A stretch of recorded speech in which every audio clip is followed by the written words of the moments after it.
Ladies and gentlemen, welcome to MSP Confidential. It's Friday once again, and I have the pleasure of welcoming a good friend, longtime collaborator, Dave Wilkeson, CEO at MSP Advisor. Dave, welcome to MSP Confidential. Thanks for finally coming on. It feels like I've been begging for years now. Well, thanks for having me. This is fun. Yes, sir. Well, folks, Dave is one of those guys that has been on both sides of the equation, had an MSP, did stuff there, and has been sort of in this peer group and MSP advisory side of the equation for a number of years. And so we've actually worked together a few times. I've come in to speak to your groups on different things, whether it was customer success or some of ScalePad's products or what have you.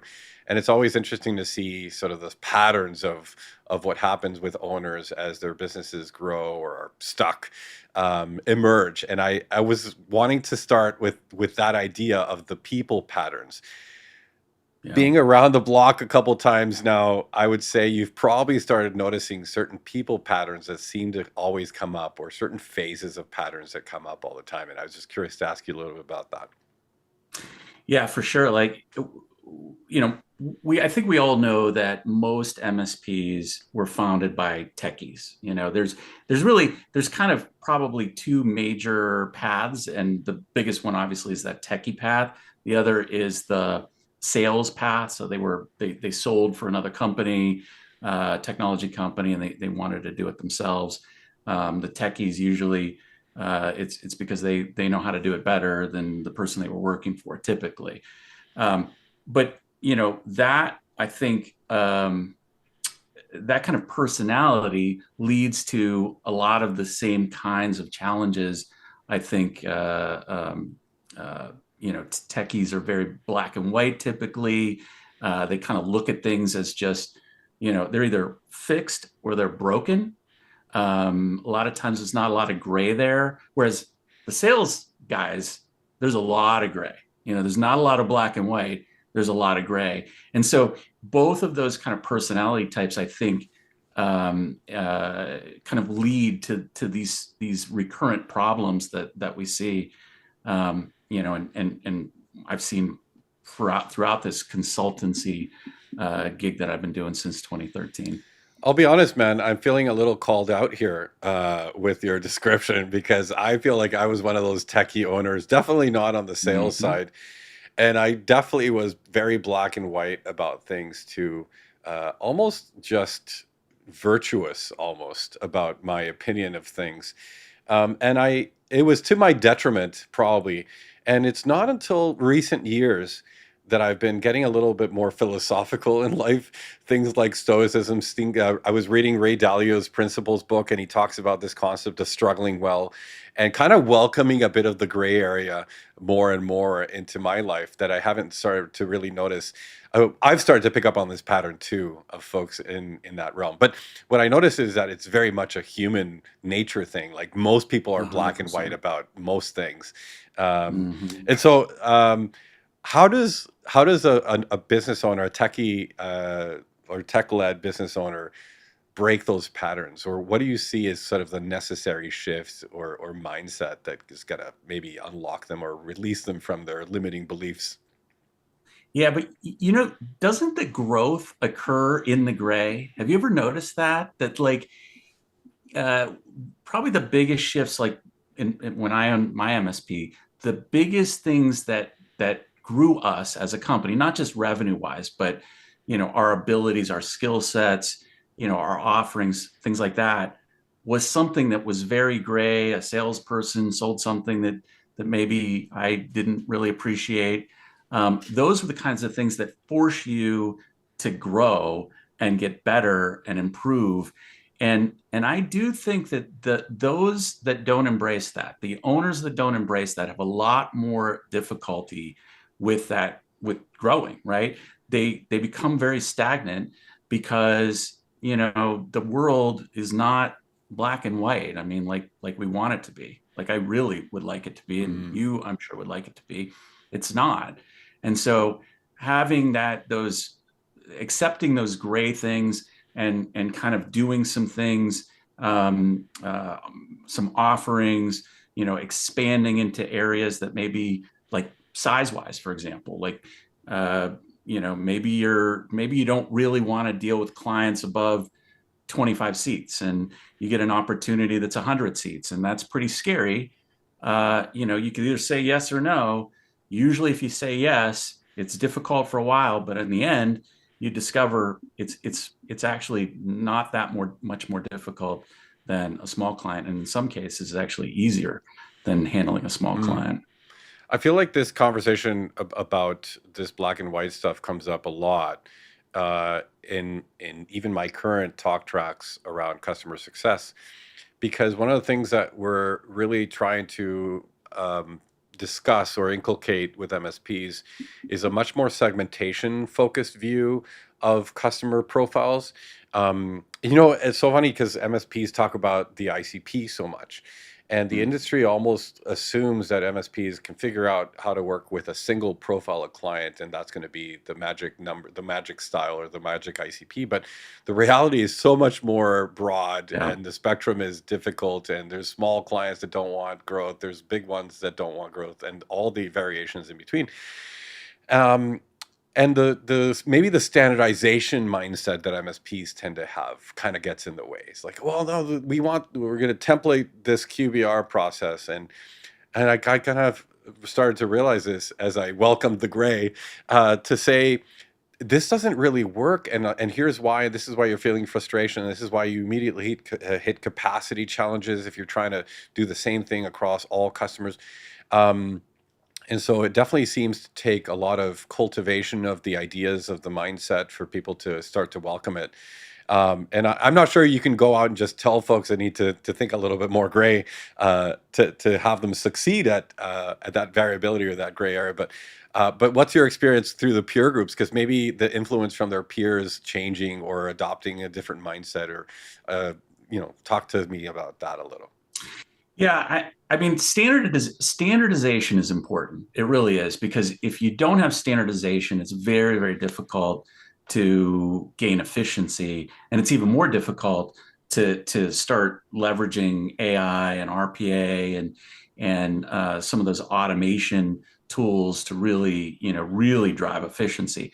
However, on one side of the coin, you have very, very regimented, rigid standardization, which, if you're going to go down that path, it means that you have very, very tight ICPs, right? And so if you're going to do that, you have to consider the fact that, is there enough potential business in that ICP in your area, or whatever area you're going to work in, to make that happen.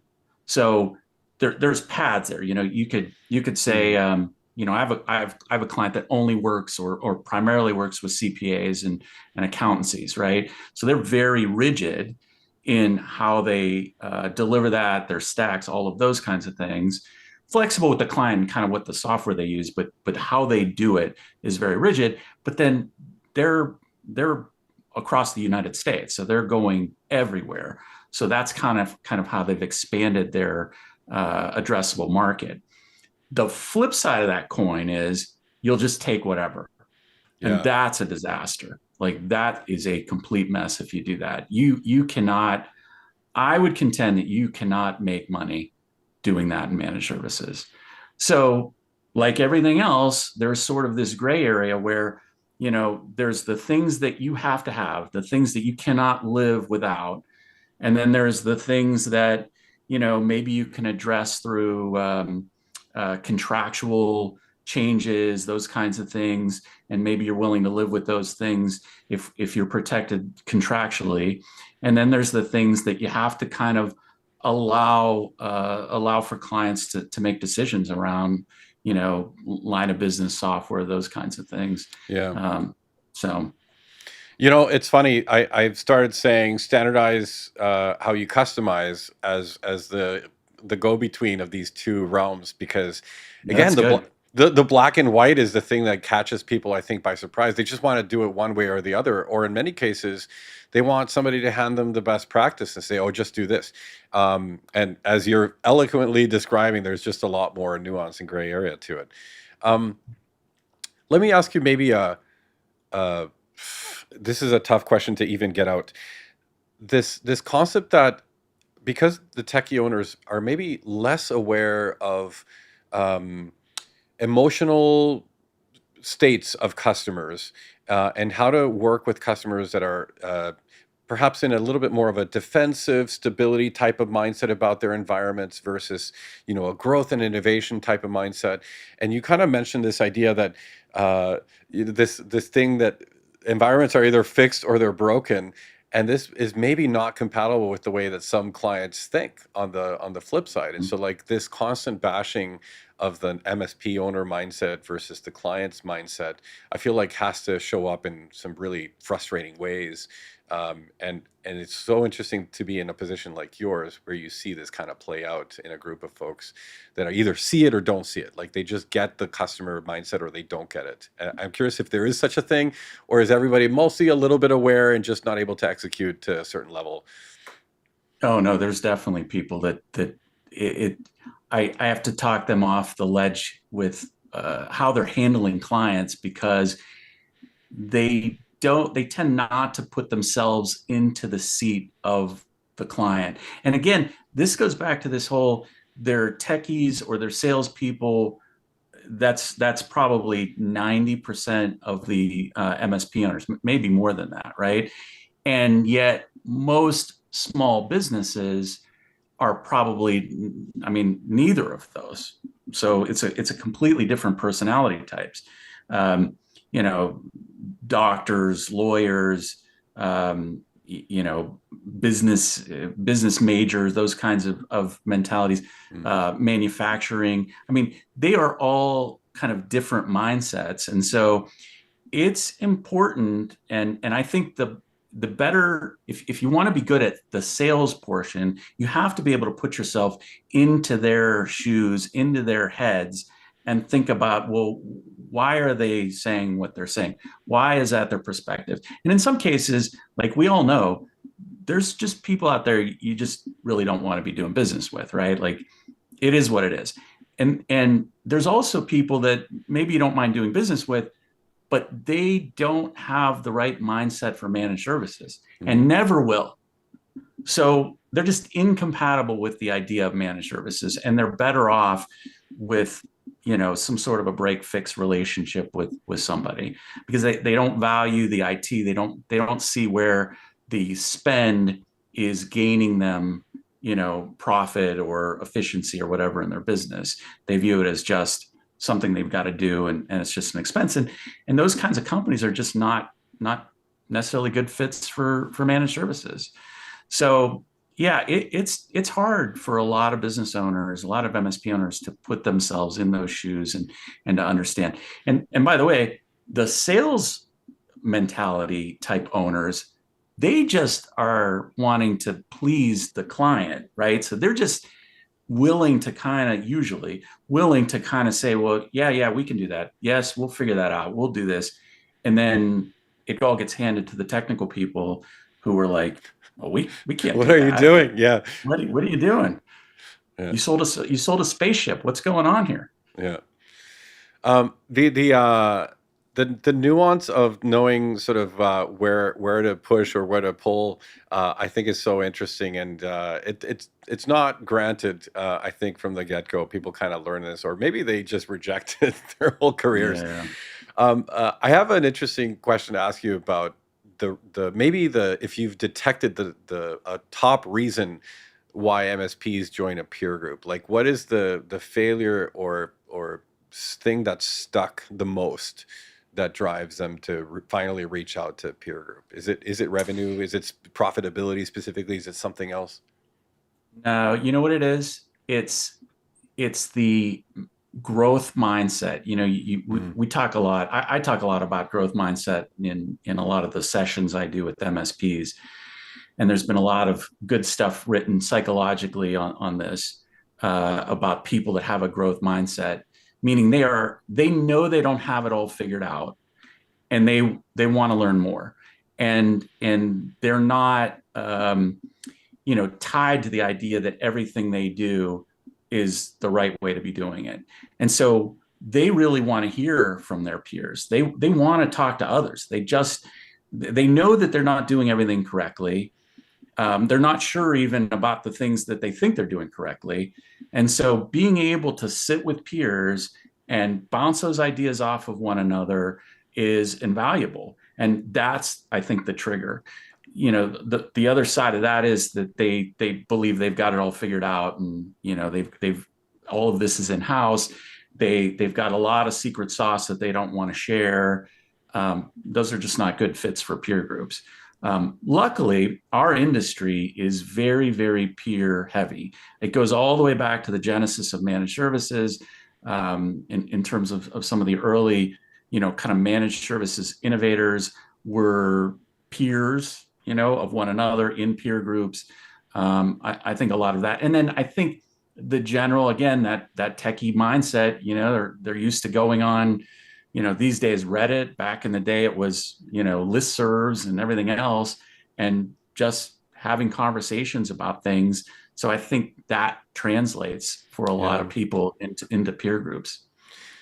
As a service industry, do you think the managed services industry is so unique that we can only talk to each other? And the reason I'm asking this question is because it's come up a few times in the last few months. The challenge with the sameness, the challenge with the everybody chasing the best practice, and maybe accelerating the commoditization that is happening amongst MSPs. Um, because there's many peer group organizations, whether it's YPO, EO, and the like, that's about multiple industries and scale in across different types of verticals and whatnot. Like, is the MSP industry so special that we can really only talk to each other? Or what's your take on that? Yeah, I have a number of clients that are in external peer groups, non-industry peer groups. Usually they're in both. Usually they're in a industry peer group and then in a non-industry peer group. Um, the feedback that I've heard, and I've never been in a non-industry peer group like that, but the feedback that I hear is it's great around things that are sort of generalized to business. So tax strategies, general growth strategies, that mindset, right? The mindset that a CEO needs to have, and frankly, just the exposure to these other ways of thinking, these non-technical kind of ways of thinking, I think is good. But I would say that everybody that I've worked with that have been in one of those groups also believes that the peer groups, the managed services peer groups, are invaluable because they need that feedback. Mm. But I hear what you're saying. Like, there is a lot to be said, and I don't know if it's driving commoditization per se, but certainly, when you've got everybody kind of group thinking, it doesn't leave a lot of space for innovation. But we've got some people in the industry that are innovating, and they're sharing as they're innovating, and so I think that helps. Helps all of our managed services companies out there, if they're willing to kind of think about that and adopt those things. Yeah. I detect a few of the same maybe concerns on the vendor side, because there's definitely a little bit of groupthink going on, echo chamber, so to speak, Hmm. and it's rare that we really go and experiment or look at other industries in a more significant way. Even the vendors have peer groups where they only talk to each other, and it's kind of this mission to figure out MSPs better, because there's a lot of ex-MSPs on the vendor side, but there's also a lot of outside people that need to figure out the industry to some extent. So the groupthink is definitely something that comes across my mind a lot, and I don't know, how do we solve this? Like, how do we get a little bit more creativity and input and ideas from outside the industry? And I was at a MSP SKO earlier this week, and I love that they have a client advisory board where a few of their own clients, they sit and they talk through issues and challenges, some of the stuff they're experiencing. But I don't notice these at all with the smaller MSPs. Like, it seems to be only a function of the larger folks that can either drive the program or be able to pay for the clients to come to their locations to do this. Should smaller MSPs have client advisory boards? Would it help them, or is it too soon, perhaps? No, 100%. We call that one of our best practices is getting, and it may not be a board, but figuring out ways to connect with your clients in sort of a non-sales, non-QBR type of a situation, right? Like, um, I have a client who does a lunch and learn once a month, and they invite and set up a client to come in to their facility, and they, buy everybody pizza. They get all the techs in the room, and they have them do a presentation about their company. So it's not about sort of the technology of their company. It's about, well, we are in aluminum extrusions, and we make aluminum rod, whatever. And so I think that puts the MSP, the employees of the MSP, in better touch with the clients. I really think that's a best practice. I think having a CAB type thing, client advisory board type thing, I think is tough to pull off. But there's a lot of other ways to handle this Sure. that puts them in touch and gets feedback. Just getting them with somebody other than the leadership, and asking the question, like, you know, what can we do better? Like, how can we serve you better? And let the client riff on that, so that it's other people hearing it besides the salesperson, the owner, the account manager, those kinds of people. Yeah. I love that. And I think the wonders it probably does for trust and transparency between the client and the MSP is probably incredible. Um, And so, stickiness. yeah, stickiness. Yeah, for sure. Yeah. Well, one of the things that I kind of mentioned as a theme for today is this idea of scale and enterprise value. And when we were chatting backstage a little bit before starting, we mentioned enterprise value and driving it specifically. And I don't know that a lot of smaller MSPs have that unique MO of driving enterprise value in the early days, right? And I'm curious if you notice a kind of a inflection point. Perhaps it's when they start thinking about a transaction or M&A, but maybe it's other reasons. Maybe it's kind of getting serious. Maybe it's growing up, going from 25 to 35, and realizing I should probably get serious about this. I have a family now, type of thing. Mm-hmm. Um, let's talk about the psychological aspect of getting serious about driving enterprise value, and then maybe we'll dig into some of the levers for driving enterprise value at the various maturity stages, because I think the growth spectrum is important to consider. Yeah. Well, I always say, it's in my book, and I talk about it a lot. Like, enterprise value is why we own a business. Now, there's going to be a whole bunch of particularly techie type owners that are like, that is not why I did this business. I did this business because, Mm, I didn't want to work for the man anymore. I wanted to be able to make my own decisions. There's a whole slew of those kinds of things. I think you told me a story once that you were in that boat at some point. So they may not accept the fact that you run a business because to build enterprise value, but that is what we do. And you have to start thinking about that early. Like, I mean, you could be $1 million in revenue. You got to be thinking about that, because the decisions you make at $1 million will affect you at 5 million or 10 million. It's amazing how those things become pervasive through years and years of work, because it's just kind of decisions you make are how things play out as time goes on. It becomes part of your kind of company ethos. yeah. Um, so I think that the first thing is just accepting the fact that you're trying to build enterprise value. Um, I think then, once you start accepting that, now the decision making kind of changes, because you're making decisions that affect that, hopefully in a positive way. And by the way, a lot of people, a lot of MSP owners will tell me, yeah, I'm not thinking about it. I've got another 20 years in me. Like, it's just not on my mind to sell. But, I can't tell you, I've dealt with multiple situations where the MSP owner got sick, like badly sick, terminally sick, died unexpectedly, and left their family with an MSP that was not set up to Mm, sell. And also wasn't set up to continue to run without that owner. And it's a real problem. Like you've got to think about those things. And Yeah. I don't think it's ever too early. Like you need to start thinking about that and make that part of your decision-making process when you're very small. It's really critical. Yeah, I I'll come back to the life planning and successional planning because I think it's a big part of how a transaction either works or doesn't work is whether you had some inkling of making sure the business was to some extent turnkey. And I feel like there's definitely um, modifiers or points of the valuation that are attached to whether you can walk away from the business or not, right? But Yep. but the thing I wanted to ask about is perhaps whether there's this idea or sense that fulfillment in the MSP industry is a given. Almost like, do we for the most part understand and agree that the work that we do is important, that it's saving small businesses?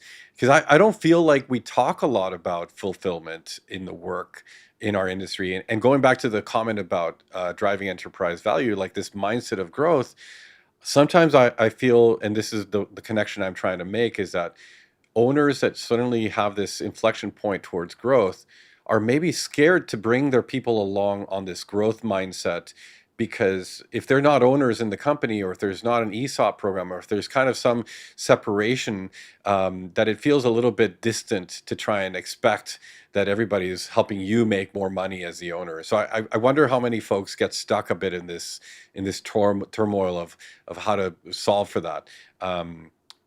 Some comments. Yeah. Yeah, no, absolutely. And as you grow and become more efficient and you start really putting up some pretty big numbers in terms of net profit, it is a definite issue. And I had a conversation earlier with an owner this week, and he was telling me about his final numbers for 2025 and how much growth he's had and how great it was. But then, I got the sense of it bothered him. And so we had a whole conversation about, you almost have, you almost feel bad that that you're successful now, because you've got this really big number that you're putting, into your pocket basically.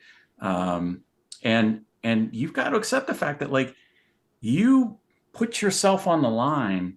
Yeah. uh your house was on the line. I mean, I can't tell you how many times my house has been on the line in my various business ventures over the years, and I mean seriously on the line. So I think that it's not bad to expect reward. Like being successful is not a bad thing. I think you need to take care of your people. You need to take care of your employees, the people that got you there. But you shouldn't be embarrassed that you have become successful and you've done these things. Yeah. So I, and it's I'll hard for a lot. I'll quantify that. Geos definitely influence a bit of this feeling. Like when I speak to certain owners in certain parts of the world, there's Hmm. definitely more concern over this than in the US specifically, for example. Some countries deal with the tall poppy syndrome. I'm not sure if you've heard that expression, but Hmm. nobody wants to stick out too much because the others will cut them down. This is certainly an issue in Scandinavia. Australia has a bit Yep. of that situation going on. And so the travels have kind of given me a little bit of perspective on this.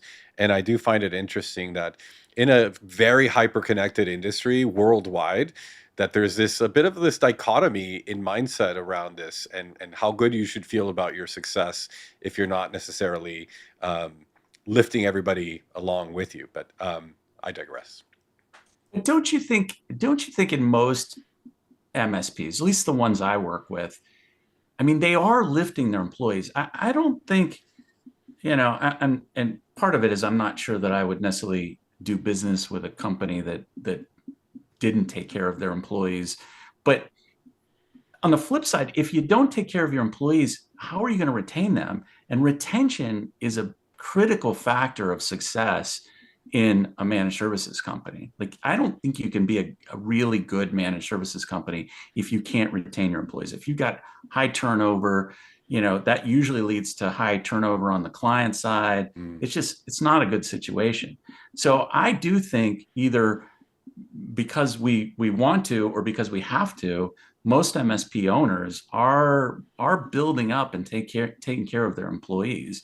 Um, so I don't necessarily think that is the problem, but Mm. I agree. Like, you and I have been all over the world together in over the past few years, and there is definite thought differences when you go country to country. That's absolutely the case. And by the way, I wasn't suggesting I don't agree with your stance on this by any stretch. Absolutely, employees must be lifted and helped along in all that process. I think the statement simply assumes that we know how, Yeah, and to some extent, like there's a whole learning process about how to do this successfully and to do the thing that is kind of more leadership and less management. I was watching a movie, or a I was watching Ryan Serhant, the famous New York realtor, on an interview podcast with Cody Sanchez, and they got into this concept of management, and he was saying, I hate management, and I much prefer leadership. And Cody was like, well, what's the difference between leadership and management? And he had a very, very cool answer that I thought was insightful. He says, management is or leadership is figuring out the right things to work on, and management is doing those things right.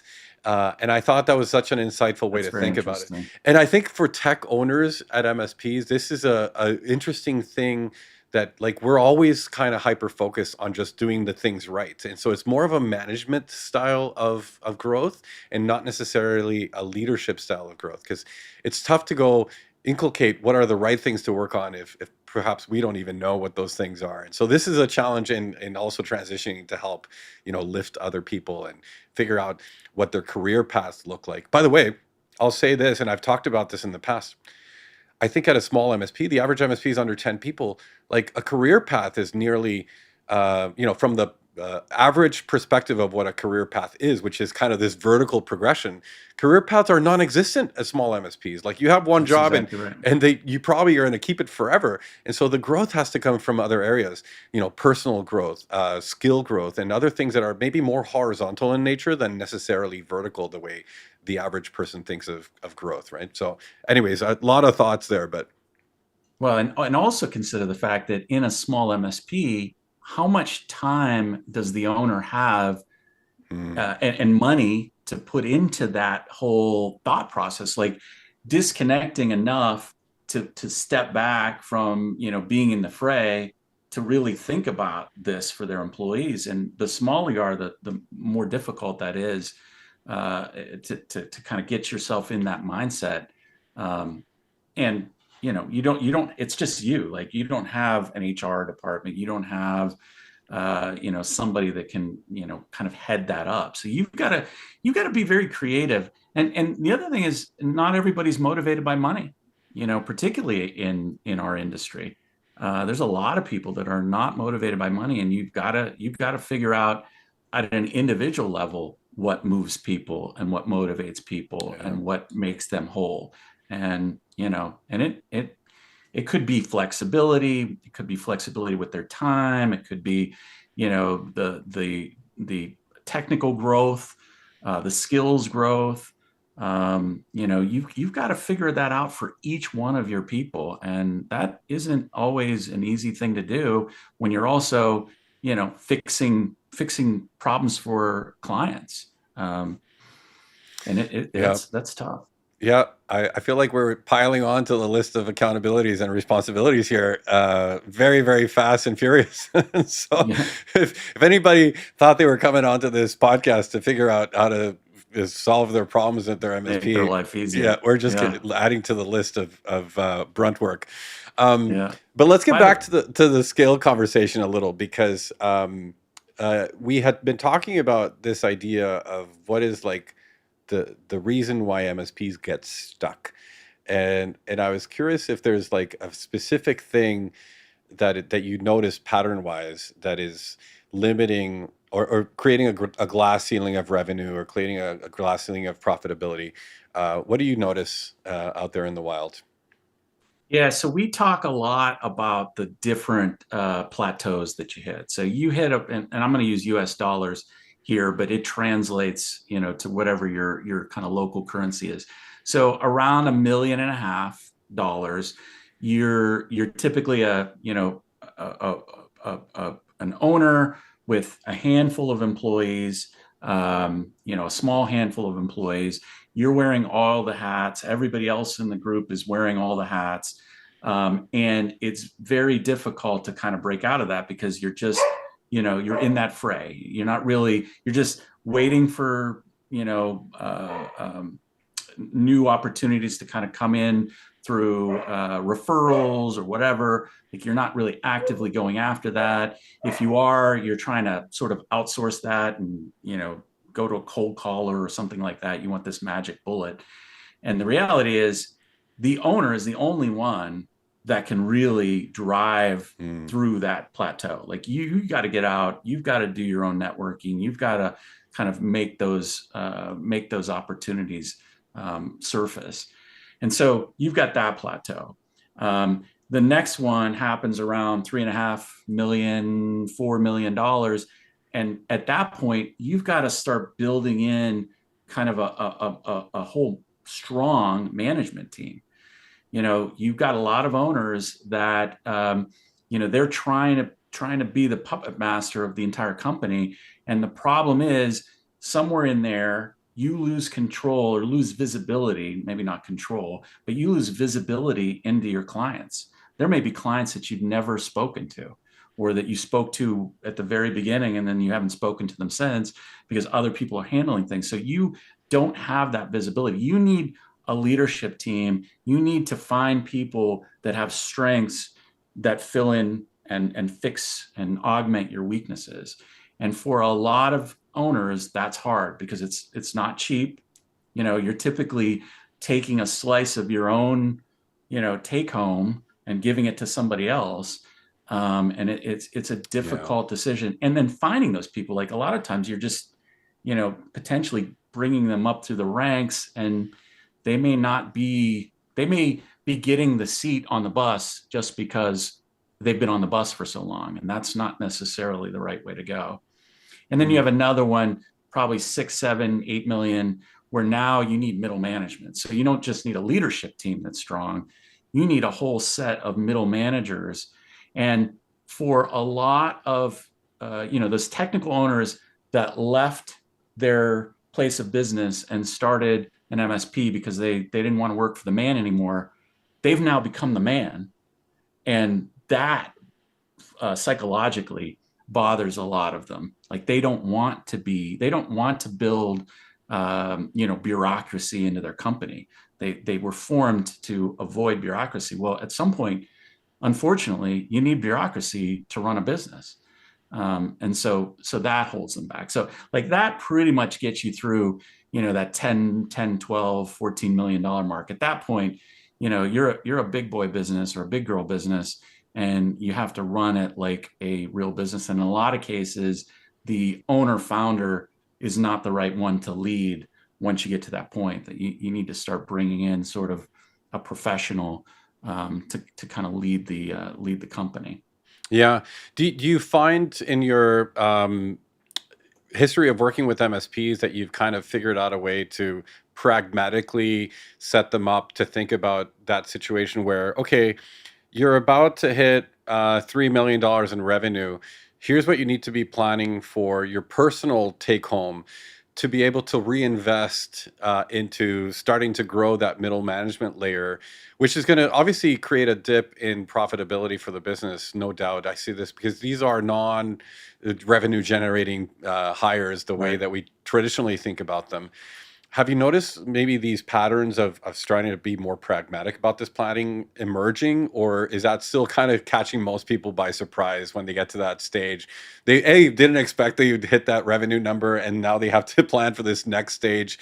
and then realize I have to lower my pay to effectively be able to afford this next stage of growth. Yeah. So the people that I come across that come to me are usually either stuck at one of those plateaus. So they come to us like, we don't know what to do. We've been here for 5 years. We haven't materially grown the company. We don't know what we're doing. We don't know what we're doing wrong, I guess. So we'll have them at that stage, and we have to kind of help them to understand what they need to do next.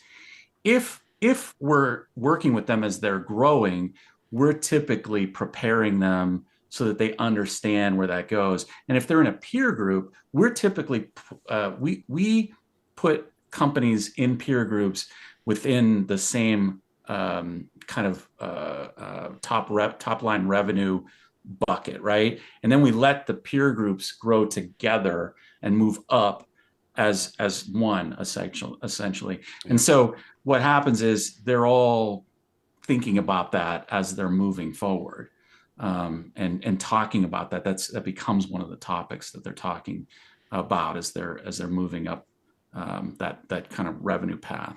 Yeah. How inadequate do you find the finance practices are at the various stages of growth? And I think this is such an interesting question because, as techies, I think there is this maybe desire to say or think we can figure it out, but it's not an area of fulfillment or interest for a lot of those folks.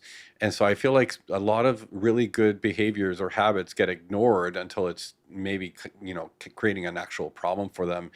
And so I was curious to ask you about your sense of finance best practices along that maturity model, because what you do at a million or a million and a half might be very different than the 3.5 to 4 behavior or the 6 to 8 plateau and so on. And so tell me a bit of your discoveries along this.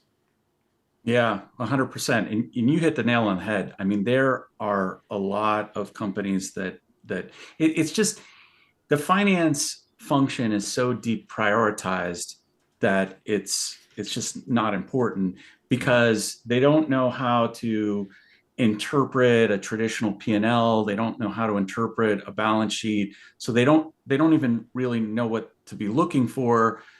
A lot of times the financial, the person that's doing the bookkeeping may have been hired to answer the phones originally, and they've just sort of fallen into this. So we see it a lot. The 4 years ago, I got so frustrated with this because we dealt with it so often that I formed another company called Instrumental, and all we do is finance for MSPs to try and solve this problem for the industry. But the problem is significant, and it's easy to fix when you're small. Like, it creates some work, Yeah, but relatively. if Yeah. you know relatively, but if you know what you need to do to fix it, and you get that in place, going forward, it's not a lot of work. And it grows with you then at that point. So as you get larger, you're already putting things in the right cost of goods buckets. You're already putting the revenue in the right buckets. And so you get, number one, really good information, right? So you've got actionable stuff in your accounting software and your reporting that you can make decisions on. You understand, not just your overall growth, but how did you grow in your managed services revenue? What's your ratio of professional services versus managed services? How much are you making on your Microsoft resale? Those kinds of things, which in a lot of cases, companies just don't have the information, or don't easily have the information, or they have a sort of distilled bit of reporting through what they've kind of filtered through their PSA, which is an approximation and not really necessarily accurate. Yeah. So it's a challenge, and you get to a point where if you don't fix this, you can't grow, or the wheels just will come off the bus, or you're just operating so much from the seat of your pants that you know there's just always fires, and Yeah. you can't figure out why there's always fires. I think the metrics discussion comes up a bunch. There's certainly perhaps an inkling or leaning into vanilla metrics, because I think a lot of us in the early days operate from the lagging metrics. Um, but as businesses grow, I think they get more intentional about the leading metrics, which are more about behaviors, right, than outcomes. And I Yep. find that super interesting, just kind of as a maturity model progression thing. Is, how early reasonably can a small MSP start to think about behaviors and leading metrics versus lagging metrics? Maybe there is no barrier to entry on that. Maybe they should be thinking about those behaviors as early as possible. But I find that they just don't. It's just kind of this. We They just got to don't. do the work. We got to put out the fires, and the leading metrics are not important at that stage. But talk to me a little bit through that maturity model of leading versus lagging metrics. Yeah, I think they don't feel like the metrics mean a whole lot because they can't control them. And in some cases, that's correct. When you're a small MSP and you've got 5 people total, including yourself, like how much can you really do to influence what's going on? Like you just can't. But as you get larger, it's critical because, if you think, I think a lot of I use the example of a grocery store, right? Like a lot of what we're doing as a managed services company is selling produce, right? The produce is our labor and the things that we're doing. And that produce every day is sitting on the shelf and, I'm paying for it no matter what. Every day I'm buying so much labor or so much produce. And if I'm not optimizing that, Mm. then it spoils and it's going right out the back door and into the trash. And when you're small and there's 3 or 4 or 5 of you, you can look around and you can see, oh, I see Johnny's got plenty of time here. Let me give him, this documentation project to work on or whatever. Or, I know I've got capacity because I can look around and see what these guys and girls are doing. But as you get bigger, that doesn't happen anymore. And you really have to have good controls. I think the other thing about metrics are, I think we over metric. Like I can't tell you how many times I look at somebody's, bright gauge or whatever, and they have like a zillion screens and metrics and all Yeah. this stuff they're looking at. To your point, a lot of it is trailing, which if it's all trailing, what can I really do to affect it?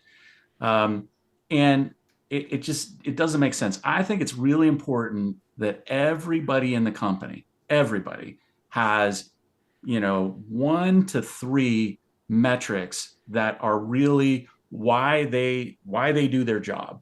What are the things that measure success in my job? And you have to be able to, as an MSP owner, distill each person's job into that 1 to 3 metrics and give that power so that they can see those metrics on a day-to-day, week-to-week, month-to-month basis, and not just flood them with all this stuff. Like anything that they're looking at then should be kind of in service to those, top 3 metrics that are Yeah. those KPIs that they need to be responsible for. You brought up a bit of this grocery analogy and optimizing for labor consumption effectively. And I've been toying or exploring this concept. I first heard it from this guy on Substack, John Cutler, who wrote about this thing, maximizers versus focusers. And I thought the concept was super interesting. So I went and spent a few days in the AIs just trying to create or find the parallel to MSP. And this is what came out. And I thought it was super interesting. There's maybe like, if you think back 25 years to the inception of our industry, a lot of it was tactical and technical deployment, and very focused on that utilization, right? And maximizing the utilization of your people. And I think as we've now find ourselves commoditized and transitioning to have to be more consultative, more strategic, rethink our pricing and billing models to be able to build capacity for strategy and all these things, I find that this maximizer mindset or mentality is suddenly creating more problems than solutions. Because I'll give you the example, in a very heavily cybersecurity incident tinged world. an MSP that is maximizing everybody's capacity may be immediately underwater at the first incident that a client Yeah. has. And this is Yes. this is a challenge. But not only that, I think there's also a ton of smaller behaviors at the service desk level, for instance, that maybe become problematic. Service desk managers, which if you ask most MSPs, they'll tell you the first hire that was not like revenue generating was their service manager, or that they should have been their service manager, or that they should have hired them Hmm. earlier. And Hmm. this person is almost always tasked with simply keeping everybody busy, right? Maximizing their utilization and capacity. And so what behaviors does this create potentially? And one of the insights that I had is, well, I remember doing that, and I remember it was just people flipping between tickets and deferring. It was like, oh, waiting on client, waiting on vendor, and kind of not root cause solving issues or focusing on solving the problems more deeply. And so I have this really interesting uncertainty or discomfort with the concept of maximizing capacity and utilization, because it seems to be creating more potential problems down the road than that. And I didn't prep you with this idea or topic, so I'm not sure you're prepared to challenge me No, on it. But I'm we talk curious. about this a lot. Yeah, The idea that utilization should be the number one metric is almost never the case, except with professional services. So when you're talking about billable, somebody that is tasked either full-time or part-time or whatever, tasked with projects, billable projects where we're billing per hour, then absolutely utilization is kind of king for that role. But so many people try to then take utilization and put that as the number one metric on their managed services help yeah, desk staff, and it yeah, and it doesn't make sense. Certainly the service manager needs to be aware of what that utilization looks like, but saying to somebody that's on a help desk, like, you are expected to be 80% utilized, makes no sense, because the reality is, as the business owner or the service manager, what we really want to have happen is we want them 10% utilized, and we want tons and tons of capacity, and clients are happy. We're hitting our SLAs, we're hitting our MTTRs, there aren't stale tickets, like, we're not falling behind there. But these guys and girls are sitting around kind of twiddling their thumbs, just waiting for things to happen. Like, that's what we really want. If I had that, I would be ecstatic, because I can go sell 20 more deals, bring them in, and I know I've got all the capacity in the world to service that. I've got the capacity to onboard them. I've got the capacity, to your point, like yesterday when Microsoft melted down, which probably was fairly quiet for most because they weren't getting their emails anyway, but certainly they were getting some phone calls. There wasn't a whole lot they could do about it. But the point is that those kinds of massive, multi-client situations, cause a giant spike. So if I can get these people less utilized, right, because I'm doing more automation, more AI, more things to make them more efficient, I think that makes a lot more sense. And it makes a lot more sense than going, oh, these guys are only 20% utilized, I need to get rid of some people, to get that utilization up. yeah. To your point, like, that isn't really what we want out of our managed services staff. Okay, whew, good. I think we'll further that conversation. I think it's a valuable one to have, because there is maybe a black and white approach to utilization that a lot of MSPs have from the early days, and that maybe creates those problems down the line. Hank Mm-hmm. Jansen asked this question, since we were talking about metrics. What top metrics I need to measure and manage to move my $5 million MSP forward?